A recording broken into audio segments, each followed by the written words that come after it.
Culture conveys an unhealthy message to kids. If you fail, you're a loser, which is demeaning and conjures up images of rejection for children. Sometimes kids fear failure so much that they stop trying altogether. But isn't failure an essential and inevitable part of life? Don't many successful people attribute their success to the number of times they had failed? Now, that being said, the way kids' mistakes are handled should be approached very carefully. And Nikki Bush, author, parenting expert and speaker, joins us live to get some great advice on how to handle those little mistakes. Nikki, welcome to Expresso. Thanks. So those little mistakes that kids often make, I mean, why is it important in the first place for kids to be making mistakes? They need to learn about the world by doing. That's how children learn, through concrete learning experiences. They also need to learn about consequences of their actions, and making the right choices. And if they never ever make mistakes, if we protect them from the world, they never learn how to make the right choices in certain situations. So exposing them to the world is important, not being irresponsible and allowing them to play with the West China.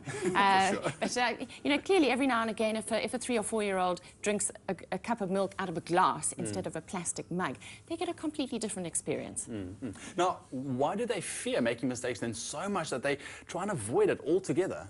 Very often it's because our initial reaction to their first mistake, say for example taking that glass of milk that your 3 or 4 year old might be drinking, if they knock it over or if they break it, okay, that would be like the ultimate. How we respond to that mistake is really important. Do we go ballistic?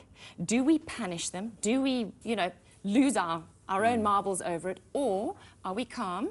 Are we confident? And do we say, oh dear, let's quickly clean it up. Come, help mummy, help daddy, let's go and find a cloth, let's go and find the brush and pan, let's pick out these pieces of glass very carefully, let's wipe up the milk. So we teach them life skills, and they've learned that there's a consequence to having broken the glass. There's a consequence to having spilt the milk.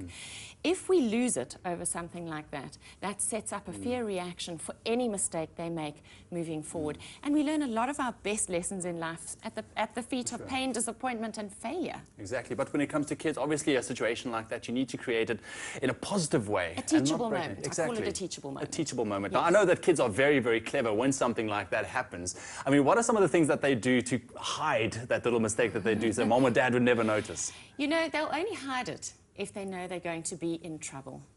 If they know that it's a teachable moment kind of situation, so we go back to how we talk to our children. It's not a big issue. Yes, we've made a mistake, but a mistake is a new beginning. And, you know, being spring, this is a wonderful time to have new beginnings. So we need to look at mistakes as perhaps celebrating learning as opposed to punishing bad behavior. And there's a big difference between the two. And this is a very important learning curve for any young child, because going further in life, this way they learn to handle setbacks or mistakes and then able to convert into something positive and move on, correct? Absolutely, because life doesn't unfold in a straight line. And there will be setbacks and disappointments along the way. So what we're building is strength of character.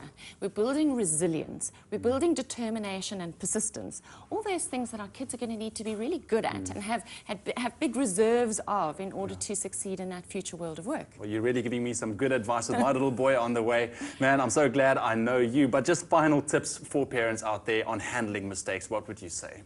Watch the way you speak to your children. That's the most important thing.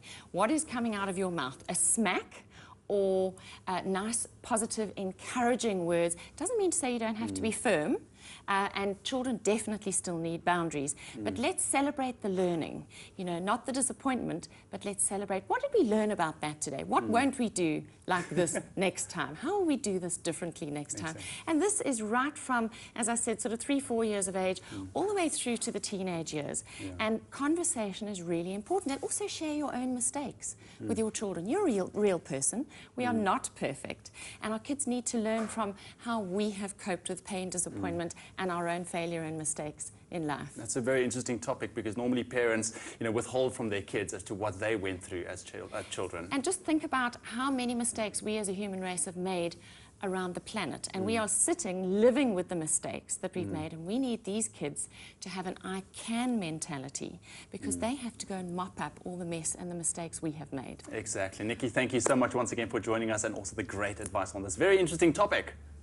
Awesome. Pleasure. So go find more info about Nikki Bush and also how to handle those mistakes on our website, expressoshow.com. Stay tuned.